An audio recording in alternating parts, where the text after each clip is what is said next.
I spend time because you younger generation needs that kind of support and empowerment and inspiration. So that's why I came here, and you guys are privileged to see this film. You know, it's a film made with a lot of hard work. I have spent 13 years making this film. 10 years research, 3 years in the making, with a lot of hardship, a lot of obstacles, a lot of discouragements, a lot of side eyes, a lot of negative energies.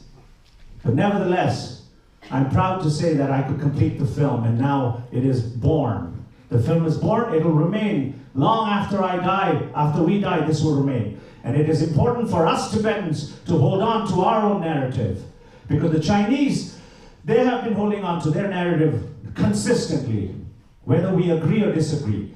In our case, we disagree with them, right?